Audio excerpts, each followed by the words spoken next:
LPP. चलो अभी चालू हो गया। अभी रिवीजन लिखूं क्या इसमें, रिवीजन लेक्चर, तो लेक्चर लिखूं डायरेक्ट। देखो एलपीपी में ना सबसे इम्पोर्टेंट क्या है, तुम लोग को ग्राफ बनाना आना चाहिए बस, बाकी कुछ नहीं। बाकी तो नॉर्मल हो जाएगा। अभी ग्राफ बनाने के लिए तुमको दो टाइप के लाइंस मिलेंगे, एक सिंगल वेरिएबल और दूसरा डबल वेरिएबल। सिंगल वेरिएबल का मतलब ऐसे, x less than equals to 3, y greater than equals to 3, x less than equals to -2, इस टाइप के क्वेश्चंस। और डबल वेरिएबल मतलब x plus y less than equals to 5, x minus y less than equals to 3, x less than equals to y, ऐसे। तो basically तुमको जो plotting है ना, बता ना, डिपेंड ऑन वेरिएबल्स। तो वेरिएबल्स अगर सिंगल है मतलब सेम, ऐसा x वेरिएबल y वेरिएबल सिर्फ x और y है, 3 लेस देन इक्वल्स टू 2, तो हम देखते हैं पहले क्या करना है इसमें। जब सिंगल वेरिएबल रहेगा तो सबसे पहले हम करेंगे ये जो लेस देन इक्वल्स टू, उसको कन्वर्ट करेंगे, कन्वर्ट इनइक्वालिटी इनटू इक्वालिटी। तो क्या होगा, x इज इक्वल्स टू 3 बनेगा, ये पहला काम है। और जैसे x इज इक्वल्स टू 3 बन गया, इसमें कौन सा वेरिएबल नहीं है, मतलब y 0 है, मतलब इसका पॉइंट ऐसा हो जाएगा 3, 0।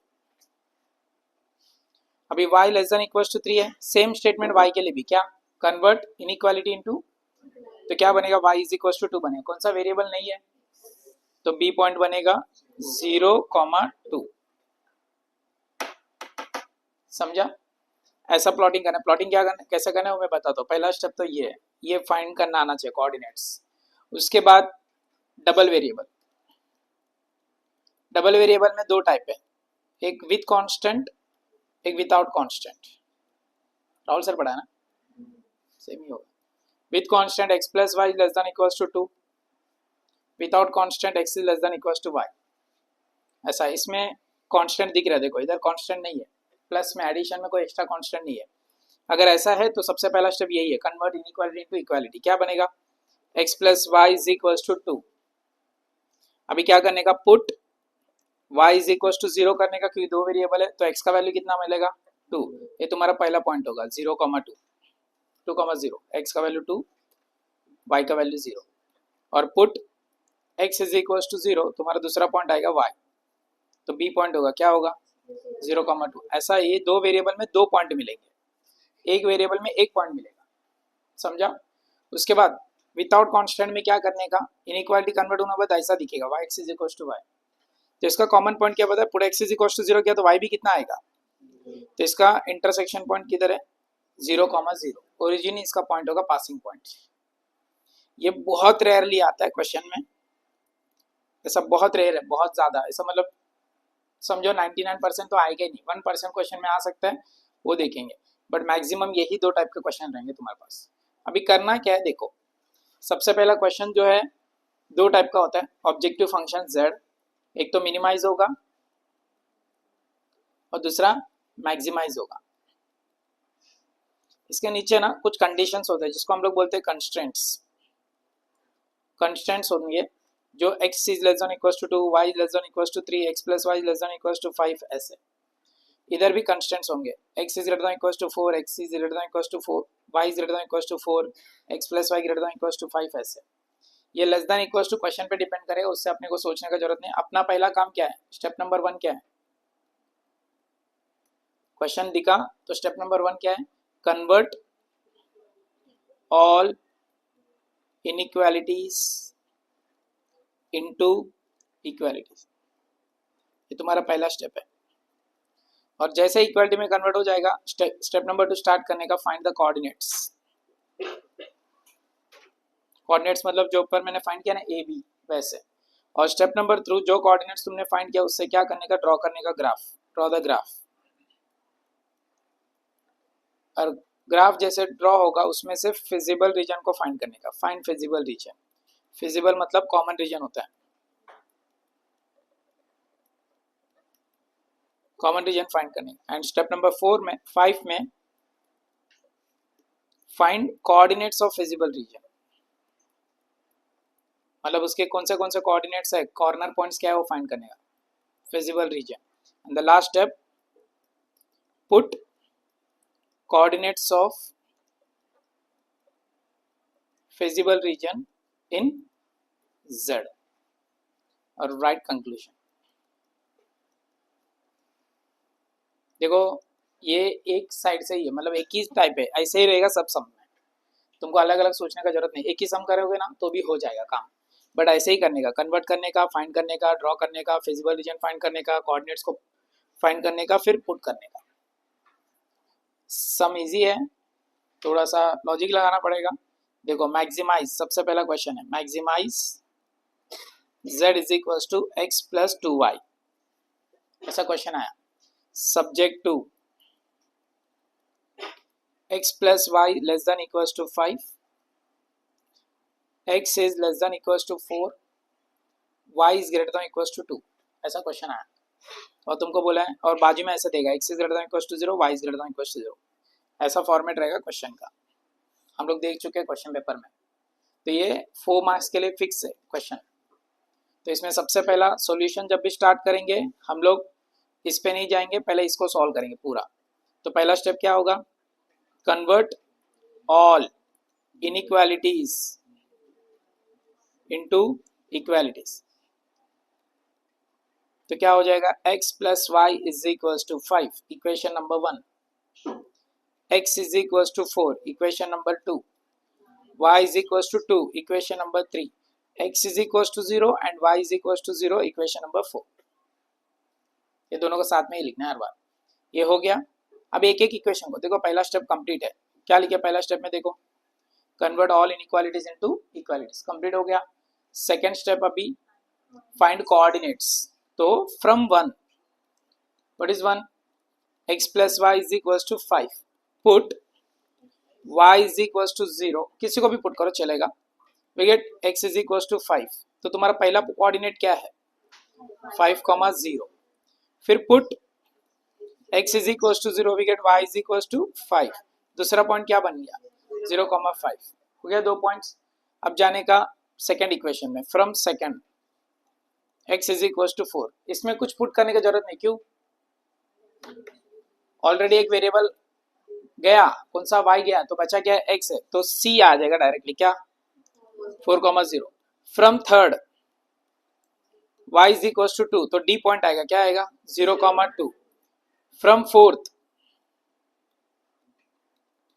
x0 एंड y0 है ना, तो इससे क्या बनता है, ओरिजिन 0,0. अब ये सबको प्लॉट करने का, तो कौन सा स्टेप कंप्लीट हो गया, फाइंड कोऑर्डिनेट. थर्ड स्टेप क्या है, ड्रॉ द ग्राफ.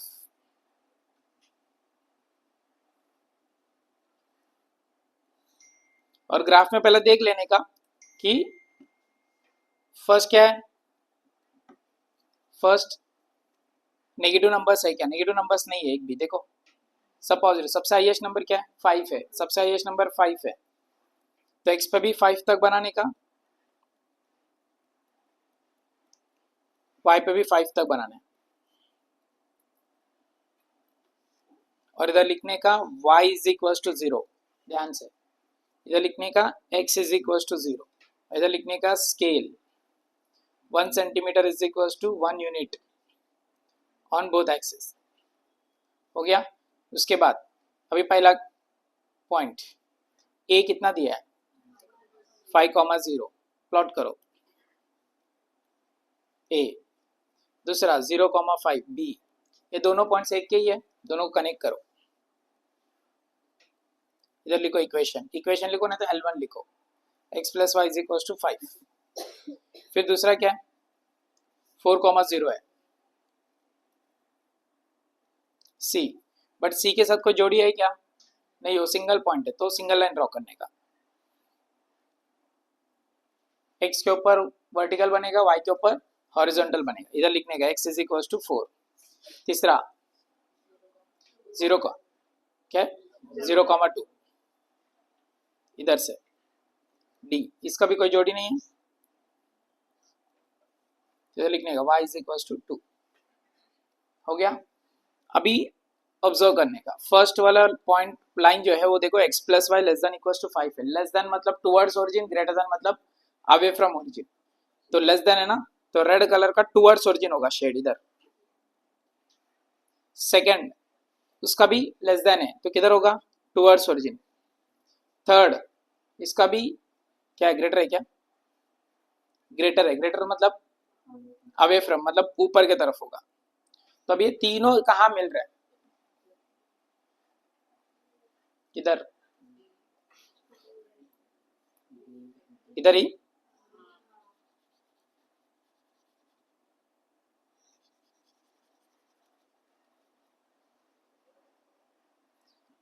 बोलो इधर क्यों नहीं जा सकता,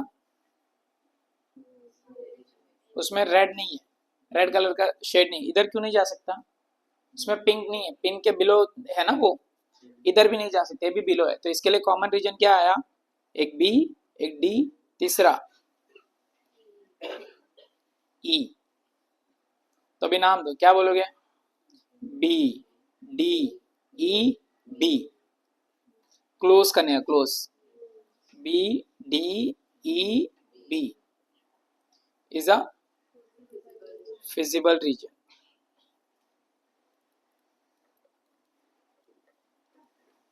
तो क्या आएगा बताओ, फिजिबल रीजन मिल गया।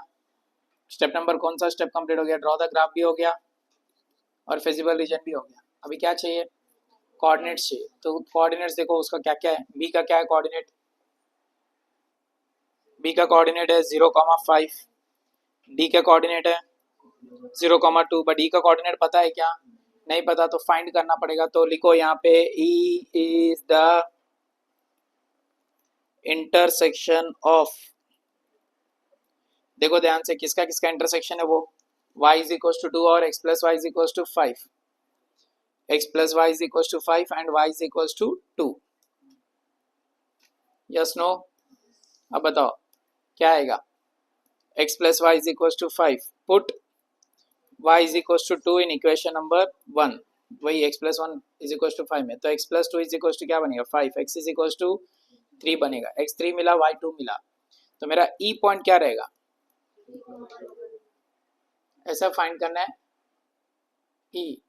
उसके बाद z, कोऑर्डिनेट्स मिल गया सब, कोऑर्डिनेट्स ऑफ फिजिबल रीजन हो गए। अब मेरे को क्या चाहिए स्टेप नंबर 6 में, coordinates of feasible region in z में पुट करना है, बट z क्या है, तभी z is equal to x plus 2y है। अब एक एक वैल्यू पुट करो, z at first b is equal to, देखो b का पॉइंट्स क्या है, 0 है, x का वैल्यू और y का वैल्यू 5 है, तो कितना हो जाएगा 10।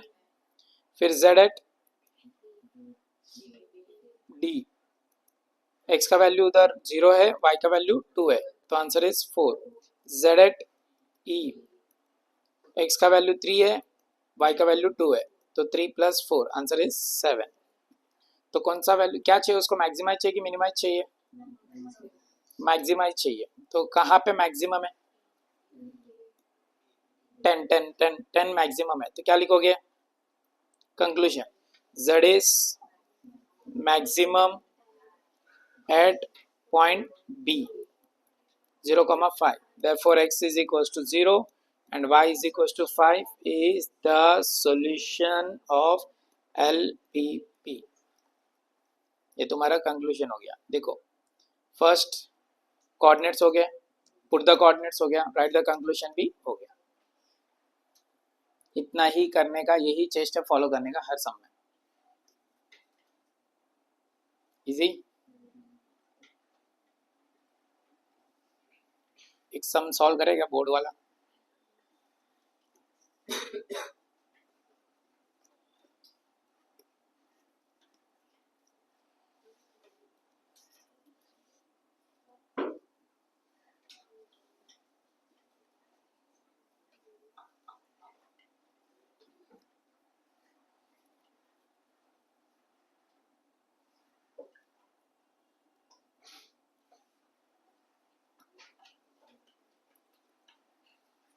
देखो आया मैं 2 मिनट।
बड़ा ही समय आएगा, 4 मार्क ऐसे ही थोड़ी दे। 24 तक नहीं बनाने का, बता दो थोड़ा। हाँ, 3 का टेबल 4 का टेबल के हिसाब से बना लेने का। सब आ रहा ना, 3 का टेबल में आ रहे सब। 7 क्यों चाहिए, बीच में कर, 6 और 9 के बीच में कर। ये एकदम ऐसा प्रॉपर वाला डायग्राम थोड़ी चाहिए, अपने को सिर्फ फिजिबल रीजन चाहिए बस।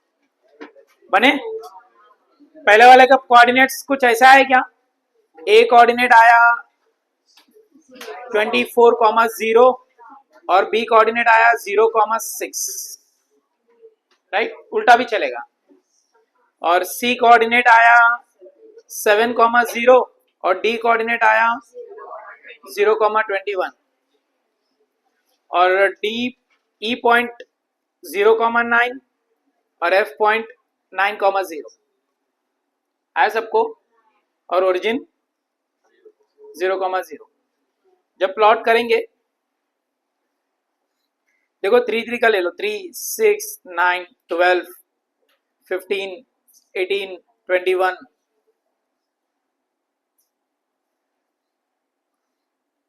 24, 3, 6, 9, 12, 15, 18,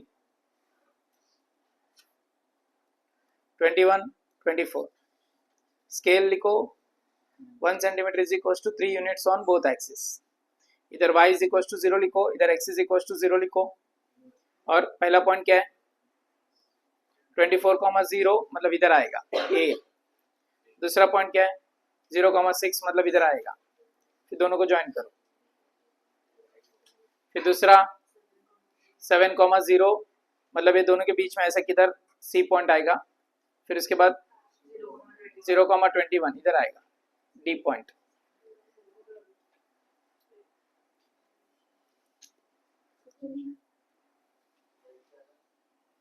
L2 ये L1। उसके बाद तीसरा 0,9 E और 9,0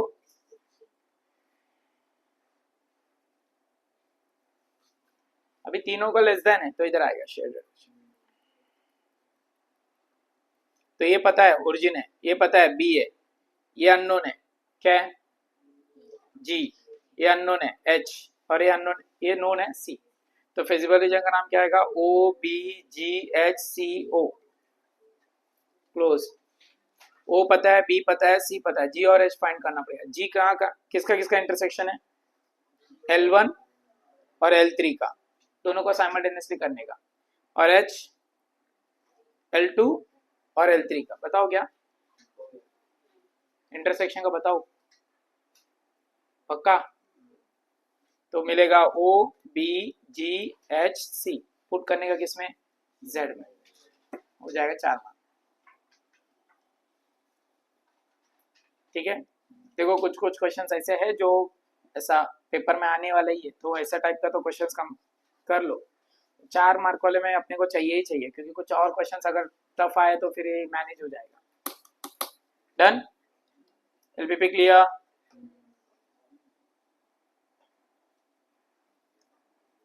व्हाट प्रॉब्लम आता है बताओ। वर्ड प्रॉब्लम में ना तुमको 2 चीजों पे ध्यान देना है, without table, with table. Table है ना बहुत इजी है, इसको सॉल्व करना इजी है। विदाउट टेबल एक है कन्वर्ट कर सकते हैं टेबल में, और विदाउट कन्वर्शन मतलब स्टेटमेंट वाइज, ये स्टेटमेंट आएगा स्टेटमेंट वाइज करने का। जैसे तुम्हारे सम होगा वो देखो, जॉन वाला, John drives a car at a speed of, और सीमेंट वाला सैंड वाला सम, वो विदाउट स्टेट मतलब टेबल में कन्वर्ट नहीं कर सकते। और बाकी वो फैट कार्बोहाइड्रेट्स प्रोटीन्स का सम है, वो कन्वर्ट कर सकते हैं टेबल में। और टेबल दिया तो ऑलरेडी पता है, तो सबसे पहले क्या करना पड़ता है, डिफाइन एक्स एंड वाई। पहला काम तुम्हारा एक्स और वाई को डिफाइन करो, एक्स कौन है वाई कौन है। सेकंड बताओ नॉन नेगेटिविटी। नॉन नेगेटिविटी का मतलब एक्स का वैल्यू वाई का वैल्यू कभी नेगेटिव नहीं हो सकता है, या जीरो से बड़ा होगा वो बताना है। थर्ड क्या करना है, तुम्हारे टेबल से कंस्टेंट्स लिखने का। एंड फोर्थ जेड के बारे में, ऑब्जेक्टिव फंक्शन के बारे में बात करने का। और फिफ्थ एलपीपी को डिफाइन करने का। ये मैंने क्या बोला है वो देखो क्या होता है, वो बुक है क्या इधर, 23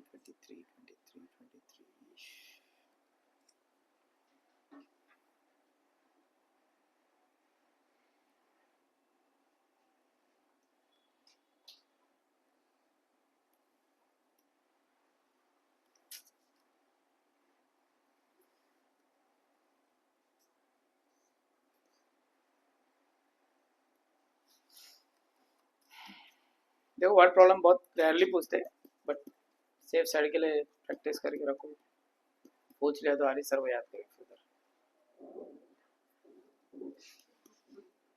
घास क्यों नहीं आया,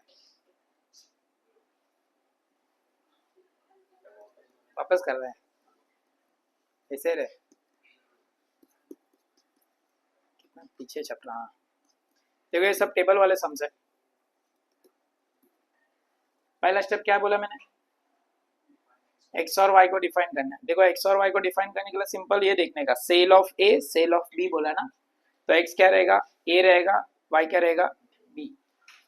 ये पहला डिफाइन हो गया।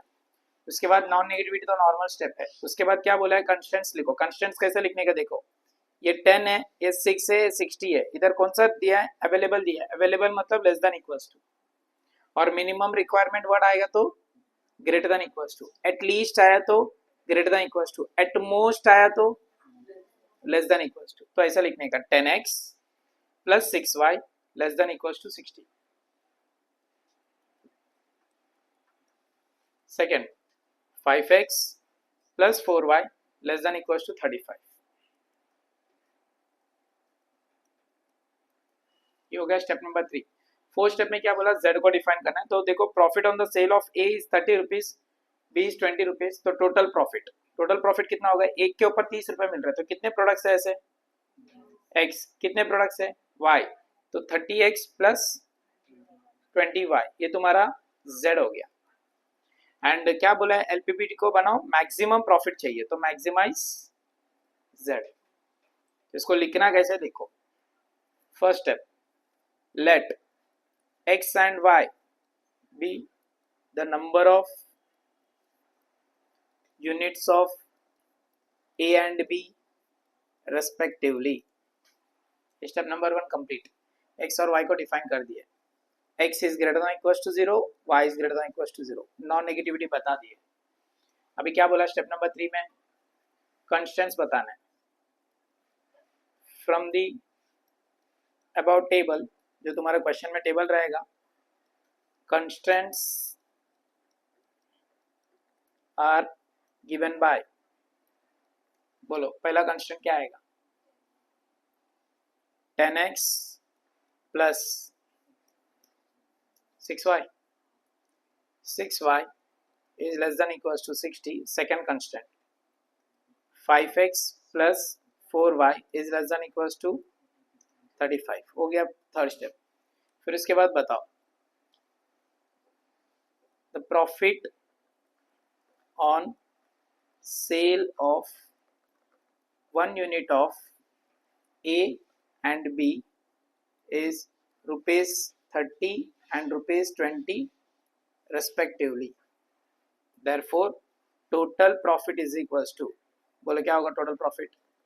एक में 30 रुपीज मिल रहा है एक्स प्रोडक्ट से, तो क्या होगा 30x plus 20y। We have to maximize the profit. उससे पहले यहाँ पे बता दो let z is equals to 30x plus 20y। तो मैक्सिमाइज द प्रॉफिट करना है तो क्या करेंगे, maximize z is equals to 30x plus 20y subject to क्या क्या है बताओ कंस्टेंट्स।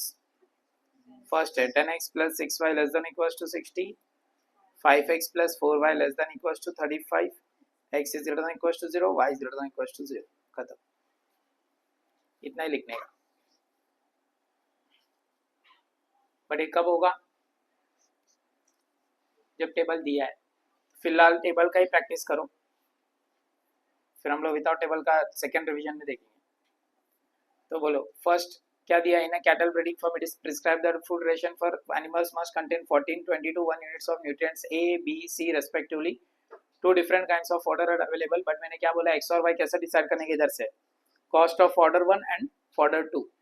इसका मतलब फॉडर 1 को क्या लेने का x, फॉडर 2 को क्या लेने का y, और इधर अवेलेबिलिटी दिया है कि मिनिमम रिक्वायरमेंट दिया है। देखो मस्ट कंटेन बोला है, मतलब मिनिमम रिक्वायरमेंट दिया है। कितना है मिनिमम रिक्वायरमेंट, 14 यूनिट्स है, 22 यूनिट्स है, 1 यूनिट है। ये कॉलम तुम बना के ले सकते हो।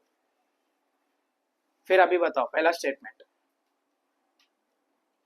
Late x and y denotes the number of units of fodder 1 and units of fodder 2 respectively. Second step, x is greater than equals to 0, y is greater than equals to 0. Third step, constants लिखने हैं। कैसे लिखने का, 2x plus y less than greater than equals to 14 क्योंकि minimum requirement है। Second 2x plus 3y greater than equals to 22। Third x plus y greater than equals to 1। हो गया constants। उसके बाद the cost of fodder 1 is 3 rupees and fodder 2 is 2 rupees, therefore total cost 3x plus 2y। let z is equals to 3x plus 2y। minimize the z is equals to, minimize the cost बोला है तो क्या लिखोगे, minimize z is equals to लिख के ये सब repeat करना आएगा। तो कर सकते, इतना करो एलपीपी में से। डन। तो लास्ट टाइम हम लोग देखे थे ऐसे पेपर में, एक तो इधर आया क्वेश्चन नंबर 30 पे, और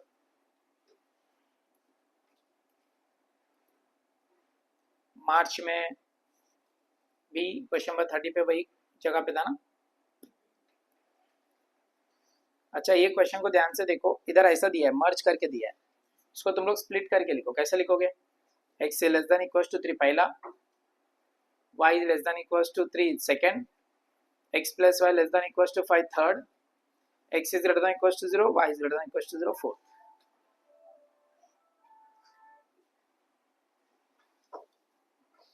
ऐसा 4 बार में लिखने का, ये दोनों को अलग लिखने का।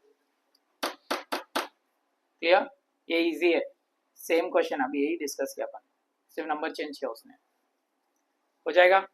और लास्ट में कुछ बोला देखो, find the maximum value of z, वो तो आएगा ही ना अपन फाइंड करते समय, उधर से तो चेक करते कौन सा मैक्सिमम वैल्यू है। उसके बाद जुलाई वाले पेपर में भी आया ही होगा, तो तुम जुलाई तक नहीं जाओगे ना,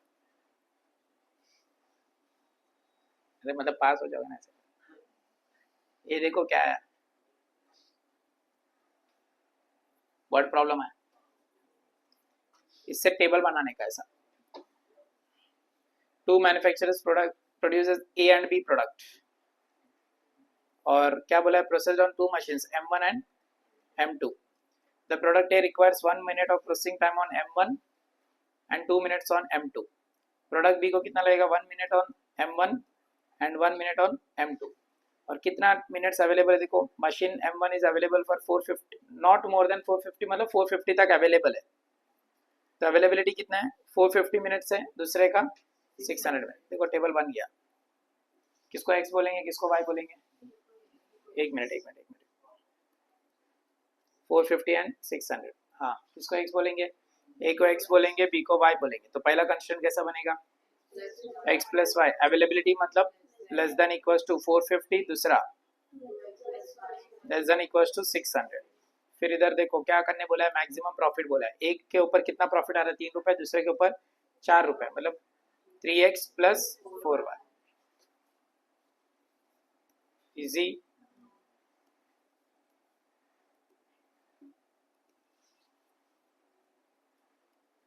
तेईस में भी आए होगा, आया 23 में, क्या इधर आया था पता है क्या, 2 मार्क में आया था, ये देखो। बट किधर तक करने का, सिर्फ right the corner points of the feasible region, coordinates find नहीं करना है। स्टेप नंबर 4, पहला स्टेप करने का, दूसरा स्टेप करने का, तीसरा करने का, कॉर्नर पॉइंट्स लिख के छोड़ देने का। उसके साथ साथ ना ये भी आया देखो, एकदम चिंदी, MCQ में 2 मार्क के लिए आया। If the corner points of the feasible region, एक कॉर्नर पॉइंट्स के फिजिबल रीजन के कॉर्नर पॉइंट्स है 3, find the point of minimum पूछा है। मतलब क्या करोगे, इसको लेके जाके इसमें पुट करने का, सबसे लीस्ट वाली किधर आएगा चेक करने का, बस डन। उसके बाद जुलाई में वर्ड प्रॉब्लम ही आया होगा, फिर नहीं नॉर्मल सम आया, और कॉपी किया ना सम 2025 में जुलाई से कॉपी कर उठा के डाले। देखो इतना हासिल हो गया, हम भी इसलिए बनते जा रहे हैं। मार्च वही आया होगा सेम,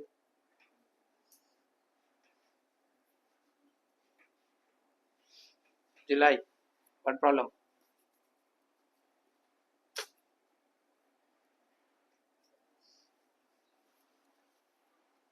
पेज सब पेपर्स का हमारे पास होगा ना, वैसे नहीं है क्या, नहीं रहेगा ना, हम देंगे ना, भेजूंगा मैं, बट अभी नहीं, पूरा होने के बाद। इतना का प्रैक्टिस करो, रिपीट हो गया तो अच्छी बात है, पर इसके साथ साथ नीचे देखो क्या आ रहा है, हर बार थ्योरम आ रहा है डिफरेंशिएशन का। ठीक है, चलो हम आगे बढ़े। अभी कौन सा चैप्टर, BD, बाइनोमियल डिस्ट्रीब्यूशन। आता है ना सबको, बहुत इजी चैप्टर है। एक्सप्लेनेशन चाहिए या डायरेक्ट रिवीजन,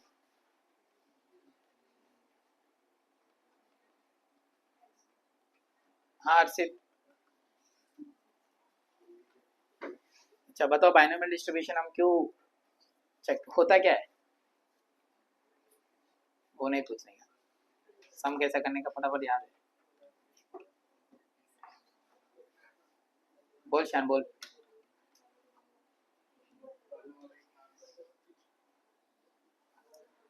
बर्नौली का,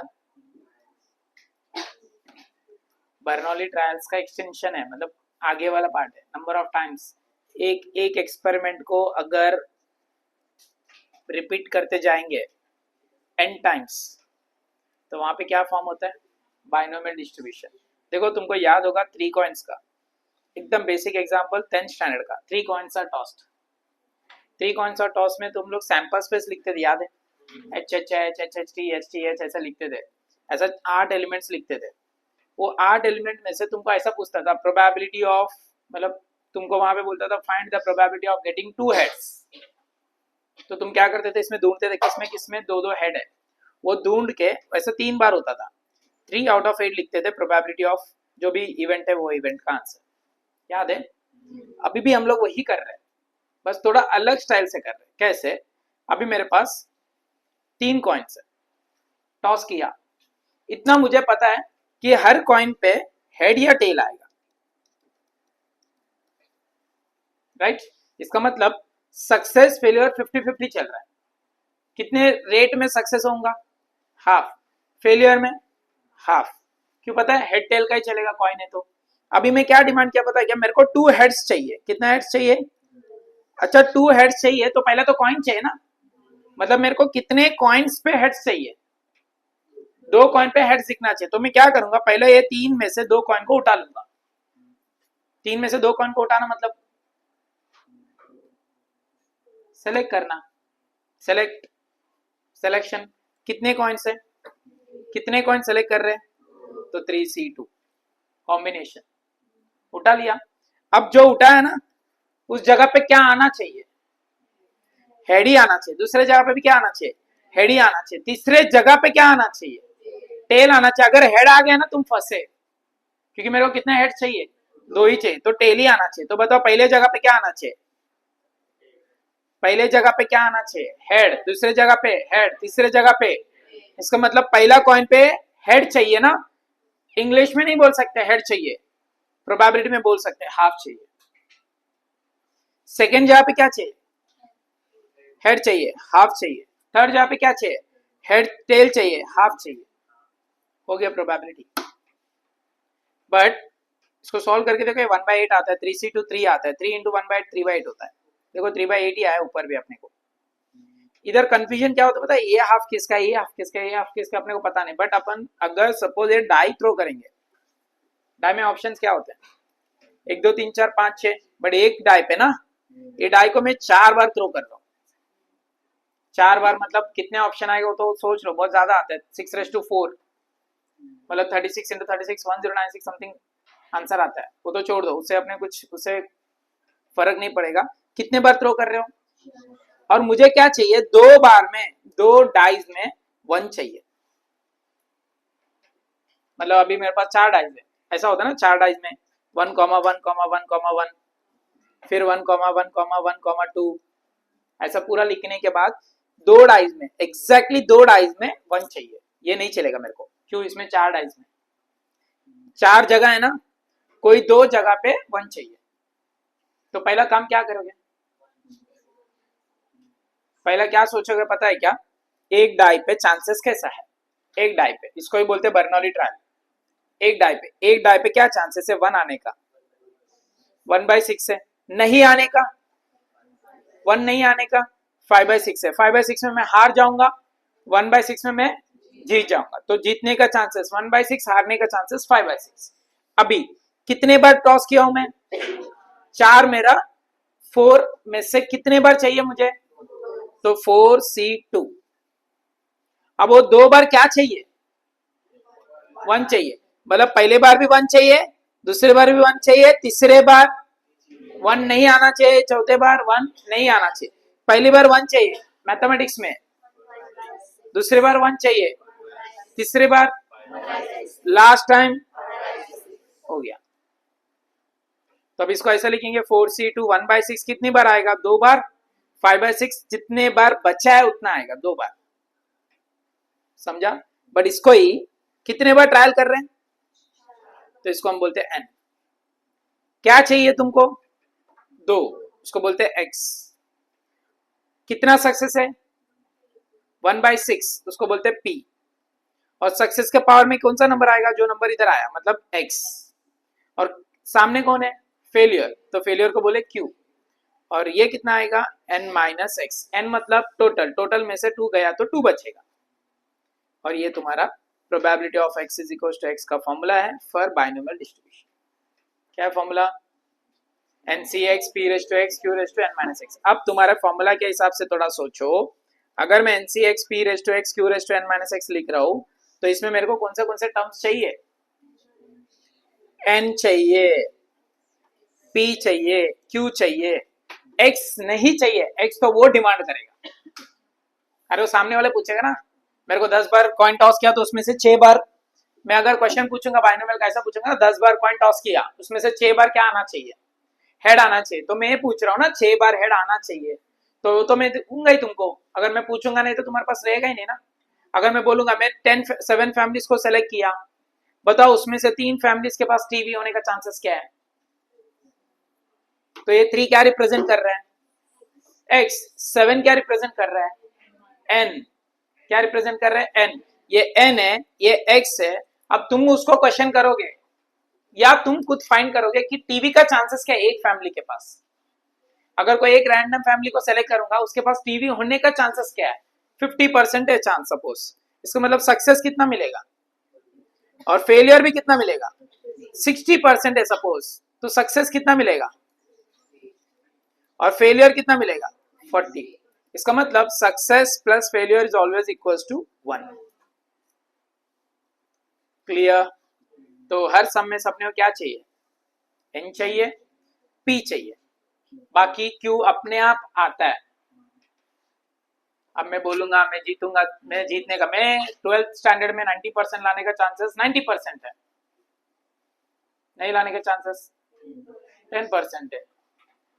वो तो बताऊंगा नहीं ना, मैं ऐसा थोड़ी बोलूंगा लाने का चांसेस 90% है, नहीं लाने का चांसेस 10%। अनाउंस नहीं करूंगा, सामने वाला समझ जाएगा नहीं लाने का चांसेस कितना रहेगा? 10% है। समझ में आ रहा है? इजी। आगे बढ़े। इसके लिए अपने क्वेश्चन में हर बार ऐसा लिखते हैं हम लोग। क्या लिखते? x follows binomial distribution with n, p।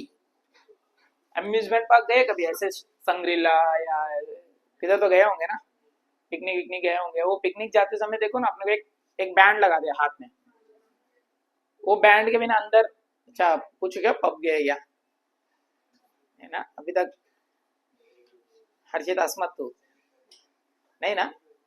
Very good. ऐसा उधर भी चाहिए रहता है उसमें तो। हाँ मतलब गया।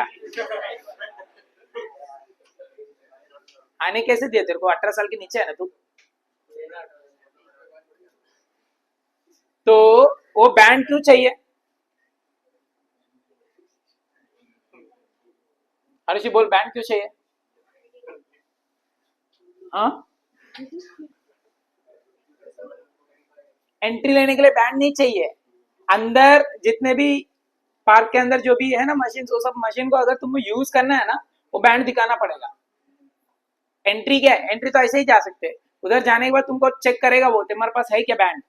अगर बैंड नहीं रहेगा तो फिर वो क्या करेगा? उसमें तो अम्यूजमेंट पार्क में तो इतना स्ट्रिक्ट नहीं चेक करेंगे, वो एंट्री पे चेक करके छोड़ देते।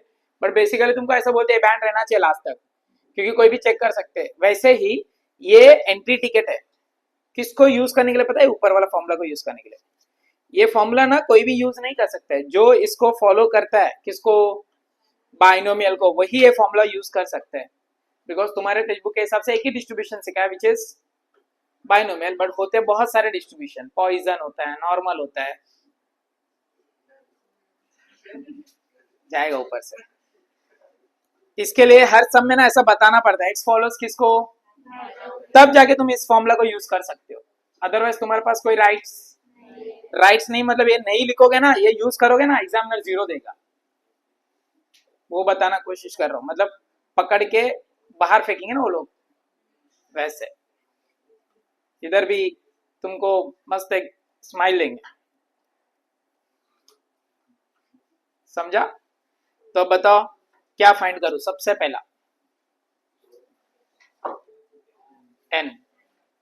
एन फाइंड करने के बाद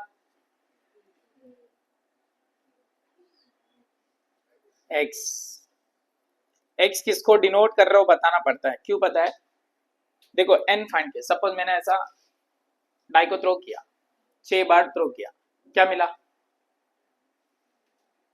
डाई को थ्रो किया 6 बार, क्या मिला? एन मिला। एन कितना मिला? 6। तुम बोल रहे हो मैं पी फाइंड करता हूँ, तुमने ऐसा बोला ना एन के बाद पी।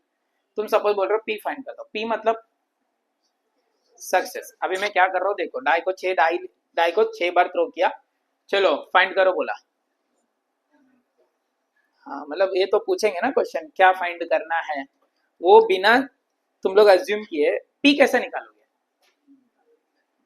समझ में आया? पी कब निकलेगा? जब x का वैल्यू किसको डिनोट कर रहा है। अभी मैं बोलूंगा मेरे को 2 चाहिए, 2 3 बार 2 चाहिए, इसका मतलब तुमको क्या पता चला? अच्छा सक्सेस किधर मिल रहा है? जब 2 आएगा। फेलियर कब मिलेगा? जब 2 नहीं आएगा। तब तुम बताओगे x denotes the number of 2s। तो x का वैल्यू 0 हो सकता है, 1 हो सकता है, 2 हो सकता है, 3 हो सकता है, 4 हो सकता है, 5 हो सकता है, 6।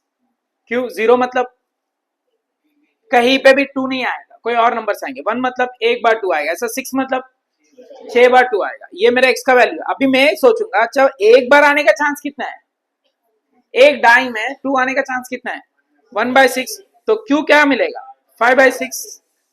उसके बाद मैं बोलूंगा अच्छा मेरे को n मिला, p मिला, मैं टिकट ले सकता हूँ बाइनोमियल का, n is equal to 6, p is equal to 1/6। तो मैं प्रोबेबिलिटी यूज कर सकता हूँ। Probability function is what, ncx p raise to x q raise to n minus x। उसने कितना मांगा था, 2, 3 बार। तो x का वैल्यू मेरा देखो, x का वैल्यू 3 है, तो p of x is equal to 3। इसमें से उठा लेने का 3 को, फिर लिखने का क्या, 6c3 1/6 raise to 3 5/6 raise to 3। फिर मैंने पूछा एटलीस्ट 2, मतलब p of x greater than equals to 2, 2 या 2 से ज्यादा, एटलीस्ट मतलब कम से कम। तो बताओ क्या क्या होगा, 2 होगा, 3 होगा, 4 होगा, 5 होगा, 6 होगा। ये करते करते अपना काम होगा, क्योंकि 5 बार करना है, एक बार में ही टाइम इतना लग जाता है, तो इसमें तो बहुत टाइम लगेगा। तो उससे अच्छा हम क्या करेंगे, एक प्रॉपर्टी है, कोई भी प्रोबेबिलिटी को 0 1 से लेके 6 तक ऐड करेंगे, क्योंकि इसके पास 6 ही ऑप्शन है, तो आंसर 1 आएगा। ये डिस्ट्रीब्यूशन का प्रॉपर्टी है, देखो summation px is equal to 1 होता है। अब इसके पास क्या क्या चॉइसेस है, 0 है, 1 है, 2 है, 3 है, 4 है, 5 है, 6 है। सबको ऐड करने के बाद भी आंसर कितना आएगा, सबको मतलब उनके प्रोबेबिलिटीज को ऐड करने के बाद कितना आएगा, 1। अरे इधर ना थोड़ा ऐसा सोचो, ये स्पेस है, सैंपल स्पेस है। अब उसमें मैं बताया 0 वाले इतने सेक्शन है, 1 वाले इतने सेक्शन है, 2 इतना है, 3 उतना है, 4 5 सबको डिवाइड कर दिया, बट सबको ऐड किया तो सैंपल स्पेस ही बनेगा ना मैक्सिमम। अभी जिसके पास 0 आया उसके पास 1 आ सकता है क्या, मतलब ये सब लोग इंडिपेंडेंट है एक दूसरे से, चांस ही नहीं है जिसके पास 0 आया उसके पास 1 आने का। मतलब क्या 0 आना मतलब उसके पास कोई 2 नहीं रहेगा। अभी जिसके पास कोई 2 नहीं है उसके पास एक 2 हो सकता है क्या, मतलब ये सब कॉमन है, सबके बीच में कोई भी इंटरसेक्शन नहीं है, सबको ऐड करोगे तो क्या बन जाएगा, पूरा सैंपल स्पेस बनेगा, और सैंपल स्पेस का प्रोबेबिलिटी 1 होता है। तो मैं वही लॉजिक इधर लगा रहा हूँ, 0 से लेके 6 तक ऐड करने पे आंसर कितना आ रहा है, 1। बट मुझे किधर से किधर तक एडिशन चाहिए, तो मैं कौन से नंबर को शिफ्ट करके 2 से 4 रुका सकता हूँ, 2 3 4 5 रुका दिया, 0 और 1 को शिफ्ट किया, तो मैं क्या कर सकता हूँ, 1 minus p of x is equal to 0 minus p of x is equal to 1। क्या क्या समझा, ये फाइंड करूं या ये फाइंड करूं, दोनों का मीनिंग सेम है, बट ये इजी है ना, दो ही फाइंड करना है। ऊपर कितने फाइंड करना पड़ेगा, 5, तो 2 में कन्वर्ट करने का। और एक कंडीशन ऐसा देगा एटमोस्ट 4, सोचो 4 या 4 से कम, बोलो क्या क्या आएगा, 0 1 2 3 4 5 आएगा क्या। अभी 0 से 4 मतलब कितने नंबर फाइंड करना है, 5, 5 से अच्छा 1 माइनस 5 एंड 6। सिंपल लॉजिक याद रखने का, ऊपर x का वैल्यू कहां से शुरू हो रहा है, कहां खत्म हो रहा है, तो तुमको अगर मैं 0 से 4 मांगूंगा तो क्या माइनस करोगे, 5 और 6। अगर मैं तुमको 2 से 6 मांगूंगा तो, मैं 4 से 6 मांगूंगा तो नहीं, 4 5 6 ही निकालने की, वो इजी है, जो इजी है वो निकालने का। 1 से 6 मांगूंगा तो 0 को माइनस करने का, किस में से, 1 में से। ऐसा तुमको लास्ट वाला स्टेप करना है। तो first step n, define n। Second step x को डिफाइन करो, क्या डिनोट कर रहे हैं। थर्ड स्टेप, तो fourth, fifth x follows the binomial distribution, sixth probability distribution, seventh में कंडीशंस कितने रहेंगे उतने। अब एक क्वेश्चन मार्क क्या है, किसी किसी को डाउट आएगा सर x कैसा पता चलेगा, कुछ नहीं, क्वेश्चन में ढूंढने का, वर्ड्स देंगे वहां पे, ऐसा क्वेश्चन में पार्ट 2 है ना, मेहनत कर रहा है, 24 24 24 24 24।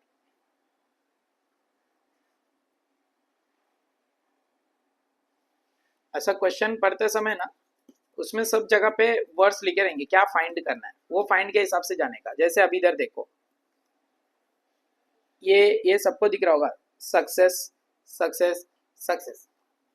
इसका मतलब एक्स किसको डिनोट करेगा? Number of success. इधर देखो 2 सक्सेस बोला है, नंबर ऑफ सक्सेस। और इधर देखो 1 डिफेक्टिव आइटम बोला, number of defective item. Spades spades spades, number of spades. इधर क्या बोला है? Find the probability that out of such bulbs none none none जो भी है will fuse after 150 days of use. क्या लिखोगे? X denotes the number of bulbs will fuse after 150 days of use. उसके बाद इधर क्या बोला है? None with mark with digit 0, मतलब x denotes the number of balls marked with 0। उसके बाद क्या बोला है? मल्टीपल चॉइस क्वेश्चन है, 3 पॉसिबल आंसर है, क्वेश्चंस के बोला है, तो X denotes the number of questions. और इधर win a prize, find the probability that he will win a prize at least once, exactly once, at least twice. किस में से? लॉटरी टिकट में से, तो X denotes the number of lottery tickets. उसके बाद find the probability that will work, sample will the number of, क्या बोला है? डिस्क है ना, फ्लॉपी डिस्क, तो number of floppy disk will work. और इसमें एटमोस्ट 2 सिक्सेस इन 6 थ्रोज, मतलब 2 सिक्सेस क्या बना रहा है? 6 बता रहा है, तो X denotes the number of sixes. समझ में आया?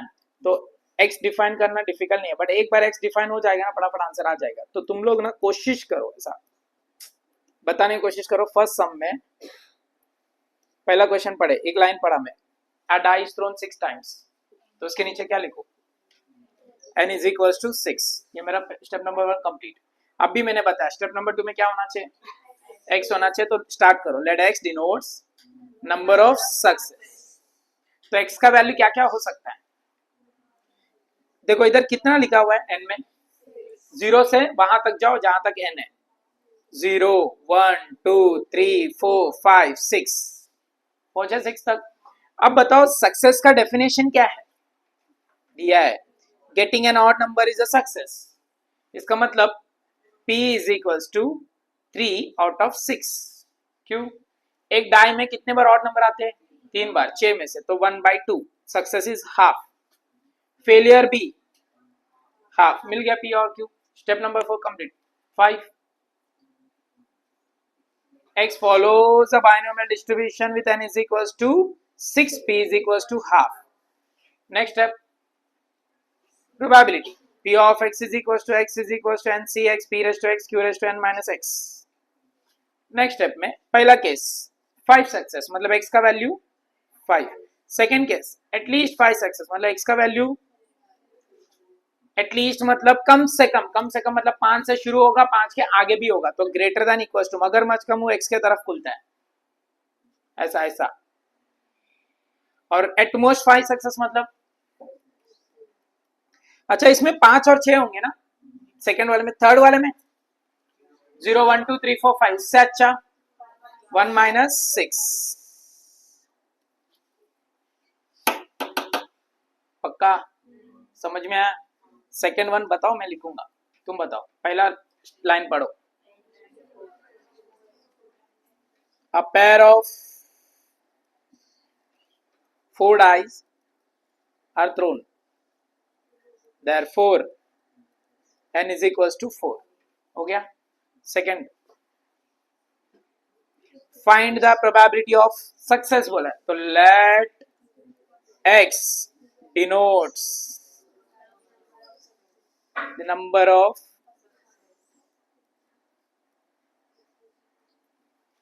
तो बताओ x का वैल्यू क्या क्या लिखो? 0 1 2 3 4, बस क्यों 4 तक स्टॉप किए? n 4 है। अब बताओ सक्सेस का डेफिनेशन क्या है? गेटिंग एन डबलेट, getting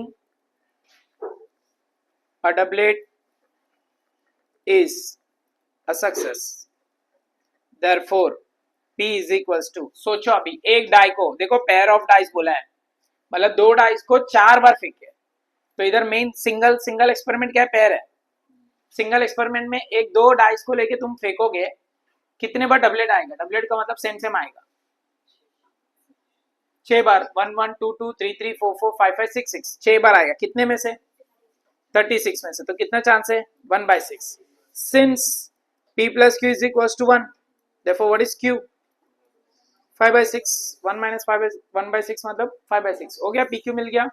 अभी क्या बताओगे? x follows binomial distribution, n is equals to 4 and p is equals to 1/6.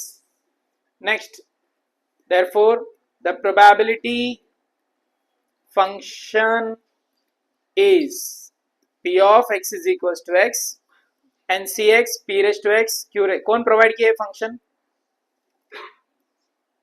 Binomial.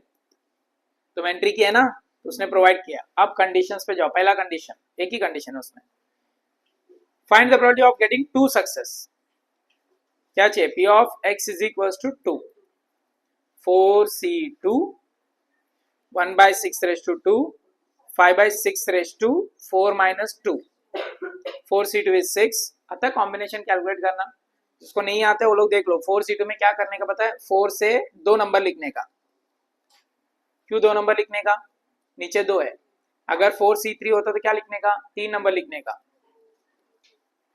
और नीचे 2 है ना, 2 से शुरू करके 1 पे खत्म करने का, मतलब 1 तक लिखने का। 2 into 1 इधर कितना है? सो शुरू कहां से करने का? 3 2 1। अगर मैं 10c4 पूछूंगा, चलो बोलो फटाफट। 10 into 9 into 8 into 7, 4 नंबर लिखने का। नीचे कहां से शुरू करने का? 4 3 2 1। तो अभी इधर कैंसिल करेंगे। 4 2 2 2 2 3 क्या हो जाएगा? 6। 1/6 का स्क्वायर 36, 5/6 का स्क्वायर 25/36। तो फाइनल आंसर आएगा 25 6 150 डिवाइडेड बाय 1296। खत्म। समझा? अभी मार्क्स के ऊपर डिपेंड। अगर 4 मार्क के लिए पूछेगा ना तो इसको और सॉल्व करने का डेसिमल पॉइंट में, नहीं पूछा तो इसे स्टॉप करने का। समझा? डाउट? चलो फटाफट बताओ। अभी खाली एन पी क्यू सब बताना है। पढ़ो question number 3। There are 5% defective items in a large bulk of item. इसका मतलब वो क्या बोलना चाहता है? 5% डिफेक्टिव है। आगे क्या बोला है? What is the probability that a sample of 10 items will include not more than 1 defective. मतलब उसने कितने एलिमेंट्स, मतलब कितने आइटम सेलेक्ट किए? 10। मतलब x क्या डिनोट कर रहा था? हम क्या सेलेक्ट कर रहे थे? डिफेक्टिव ना। तो क्या लिखेंगे? x denote the number of defective. तो x का वैल्यू क्या क्या हो सकता है? 0 1 2 से लेके 10 तक। अब बोलो तुम x को किससे डिनोट किया? डिफेक्टिव। मतलब डिफेक्टिव हुआ तो तुम्हारे लिए सक्सेस है। तो डिफेक्टिव होने का चांसेस कितना दिया है? इसका मतलब p कितना है? 0.05, 5% मतलब 0.05, और q 0.95, 1 minus 0.05। अब बताओ उसने क्या पूछा?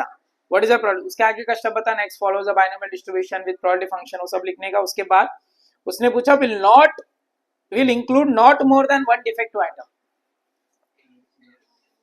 मतलब एक से ज्यादा नहीं हो सकता है। तो कितना हो सकता है?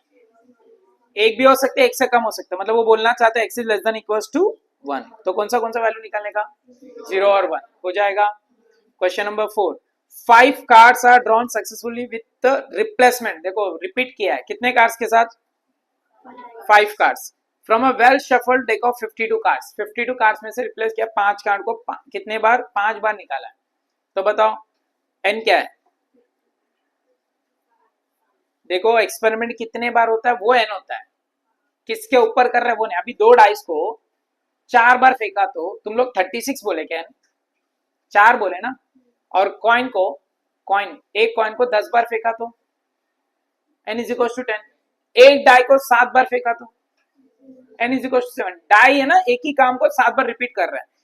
एक ही 52 कार्ड्स का पैक में से 5 बार कार्ड को रिपीट करते हैं। रिप्लेसमेंट मतलब एक कार्ड निकाल रहा है, देखा, रख दिया, उसी के अंदर फिर से 52 निकाल, मतलब वो कार्ड आने का चांसेस है फिर से, ऐसा वाला कार्ड है। तो n is equal to what? 5। तो what x denotes?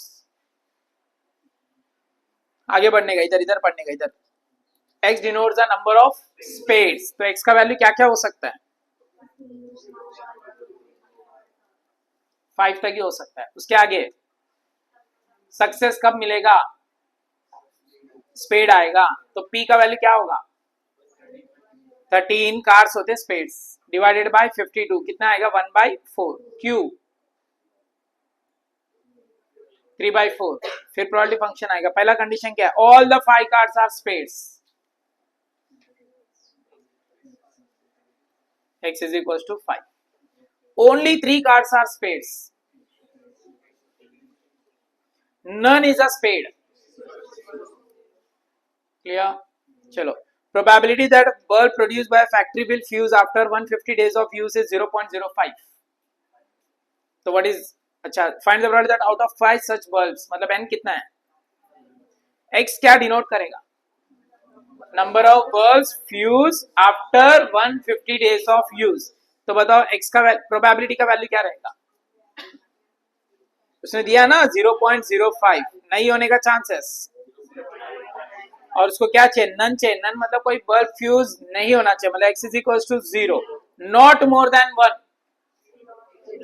x is less than equals to 1, not more than 1, but x is greater than equals to 1, तो 1 2 3 4, अच्छा ग्रेटर देन 1, मोर देन बोला ना, ग्रेटर देन 1, तो कौन सा आएगा 2 3 4 5 आएगा, उससे अच्छा 1 minus 0 and 1, last at least 1 greater than equals to 1, अरे एटलीस्ट 1, कम से कम एक भी चलेगा, एक से ज्यादा भी चलेगा, तो क्या आएगा 1 2 3 4 5 आएगा, उससे अच्छा 1 माइनस 0, समझ में आया, करे बोर्ड का पेपर का लास्ट ये डिस्कस करके समाप्त। चलो क्वेश्चन नंबर 26 पढ़ो, 5 cars are drawn successfully with replacement from a well shuffled deck of 52 cars, ये स्टेटमेंट लिख के उसके नीचे क्या लिखोगे, n is equal to 5, x किसको डिनोट कर रहा है, let x denote the number of spades, तो x का वैल्यू क्या क्या हो सकता है 0 1 2 3 4 5, प्रोबेबिलिटी ऑफ सक्सेस क्या आएगा 13/52 विच इज 1/4, q कितना आएगा 3/4 आएगा। पहला क्या पूछा है, all the 5 cars are spades, मतलब x इज इक्वल टू 5, दूसरा none is a spade, x is equal to 0, easy, इधर नहीं पूछा है, और एक टॉपिक है ना उस पे ऊपर पूछा होगा, क्योंकि मीन मीडियन मोड भी है ना। चलो फटाफट, a die is thrown 6 times, if getting an odd number is a success, let x denote the number of success, x का वैल्यू 0 से लेके 6 तक, एंड p सक्सेस आने का चांस 1 बाई नहीं 1/2 ना 2, 3/6 आएगा, ऑड नंबर 1/2 आएगा, q कितना आएगा 1/2 आएगा, find the probability of 5 success, समझा,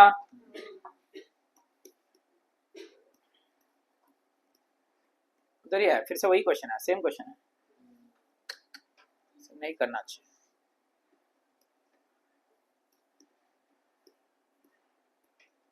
ये देखो क्या पूछा है, एकदम चिंदी पूछा है, इधर है, इधर इसका मीनिंग पता है सबको, n का वैल्यू, p का वैल्यू, q का value, p of x is equal to 1 हो जाएगा, p of x is greater than equal to 1 मतलब 1 2 3 4 5 6 7 8 9 10, उससे अच्छा 1 नहीं, 1 है ऑलरेडी उसमें, जो नहीं है वो नंबर्स लिखने का, इधर हो गया।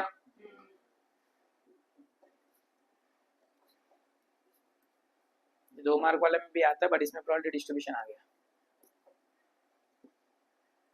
अरे पेपर अपन रिपीट कर रहे कि क्वेश्चन ही रिपीट हो रहा है, सेम क्वेश्चन था क्या,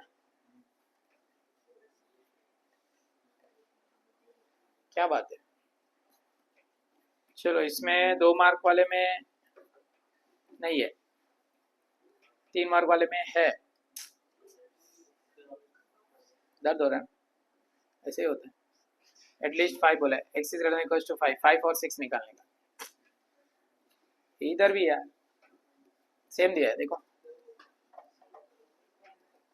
10x are drawn successfully with replacement from containing 10% defective x बोला है, बोलो n इज इक्वल टू 10. आगे find the probability that there at least one defective x बोला है, तो let x denotes the number of defective x. तो what is the value of p? 0.1. What is the value of q? 0.9. और at least one बोला मतलब x is greater than equal to, तो 1 minus, समझा? देखो इधर भी वही दिया है, बट ये मीन और वाइनेस बाद डिस्कस करते हैं, क्लास दो पेपर देख के लेकर. 26. A fair coin is tossed 10 times. Find the probability of getting at most 6 heads. बोलो फटाफट. X denotes the number of heads. तो x का वैल्यू एट मोस्ट 6 heads बोला है, मतलब x is less than equals to 6. तो 0 1 2 3 4 5 6 से अच्छा 1 minus 7 8 9 10.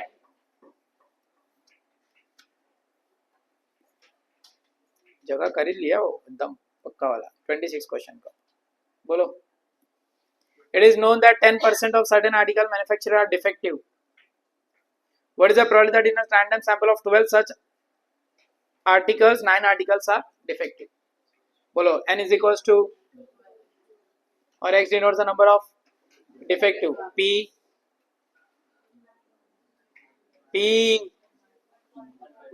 अरे नहीं दिख रहा है क्या? 0.1 q and x is equals to 9. खत्म. अभी एक छोटा सा टॉपिक है इसमें जिसको हम लोग बोलते हैं मीन और वराइंस.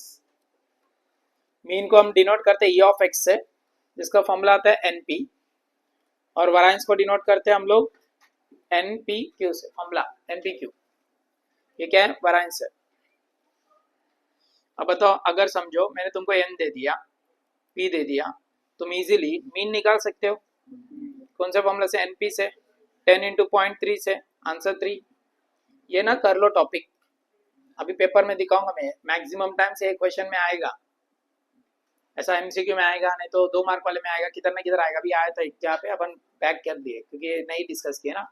तो अभी p पता है, तो p plus q is equal to क्या होता है? तो q भी मिलता है कितना? 0.7. तो वराइंस npq मतलब 10 इंटू 0.3 इंटू 0.7 तो आएगा 2.1. हो गया. उसके बाद standard deviation of x which is root of variance, तो रूट ऑफ 2.1. समझ में आया? ये इतना ही है ये. अब इसमें क्या घुमाएगा पता है क्या? एक्सपेक्टेड वैल्यू ऑफ x देगा 2, n देगा 3, p पूछेगा, q पूछेगा नहीं बट फाइंड करना पड़ेगा, और वराइंस ऑफ x भी पूछेगा.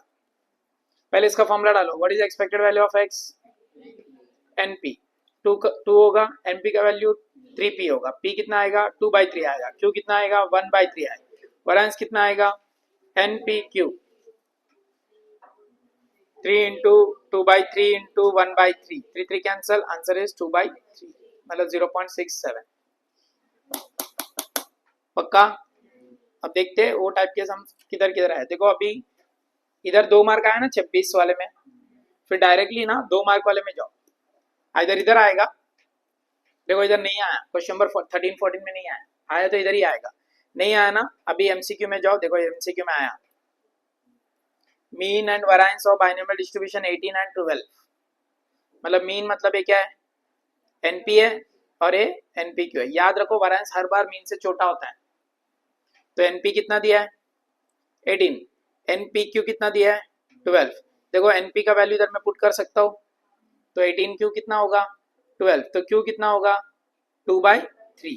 क्यू 2/3 है तो p, अब ये p को लेके जाके एनपी में पुट कर सकता हूँ, तो n into 1/3 is equal to 18, तो n इज इक्वल टू 54. तो किसका वैल्यू पूछा? देखो n इज 2 मार्क. और कभी भी एमसीक्यू लिखते समय ऐसा लिखने का, क्वेश्चन नंबर 8 ऑप्शन बी और आंसर 54, या ऑप्शन नहीं लिख के बी 54 भी लिख सकते हो, बट बी 54 दोनों दिखाने का. समझा? 4 मार्क खत्म, मतलब 5 मार्क हो गया बाइनोमियल का. उसके बाद देखो ये पेपर में इधर ही आया 2 मार्क के लिए। क्या दिया देखो, ई ऑफ एक्स दिया, वैरिएंस ऑफ एक्स दिया, फिर से वही क्वेश्चन है। एनपी दिया 6, एनपीक्यू दिया 4.2, तो 6q is equal to 4.2, q is equal to 4.2 divided by 6, q is equal to 0.7, p is equal to 0.3।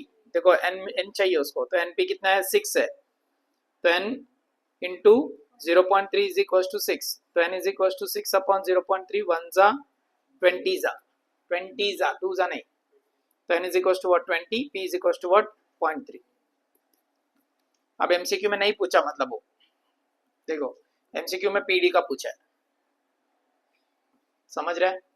उससे पहले वाला पेपर में देखो इधर ही पूछा है,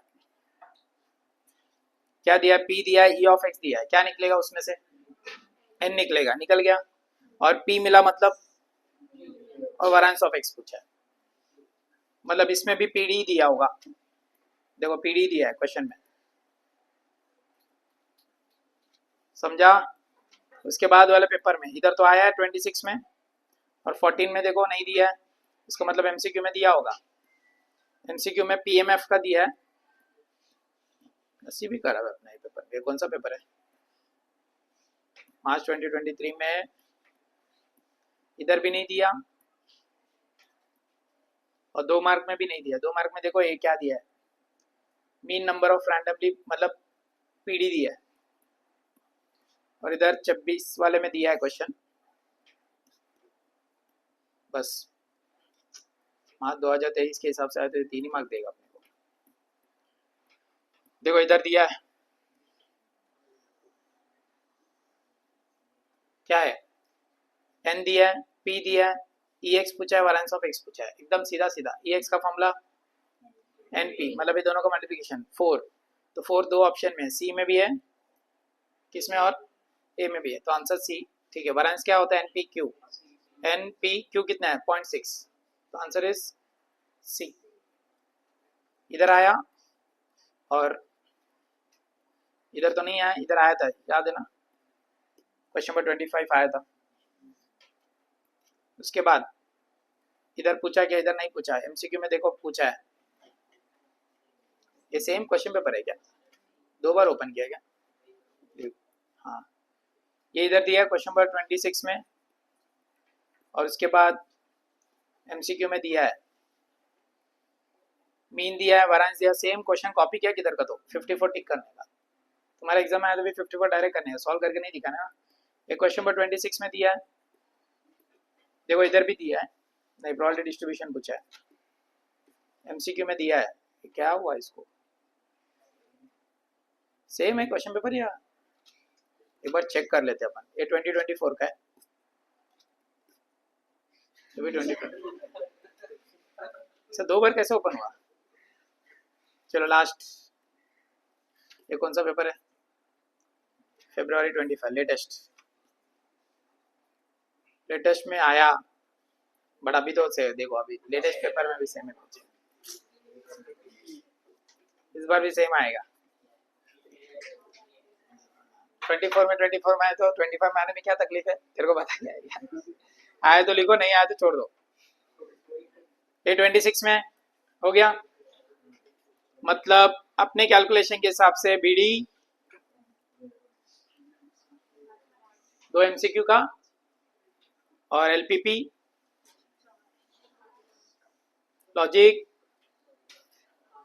हार्ड मैट्रिसेस 19 हो गए, प्रॉपर्टीज 4,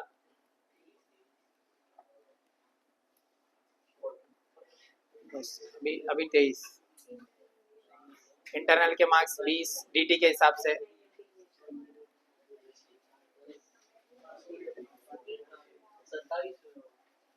सत्ताईस हो गया क्या, कौन सा 27 है, पहले ही बताने का फिर वैसा। ये कितना हुआ है, ये 23 हुआ ना, 27, अरे 47, 50% पे पहुंचे अभी। कल डेफिनेट, अरे रुक अभी बंद करके बोलता हूँ।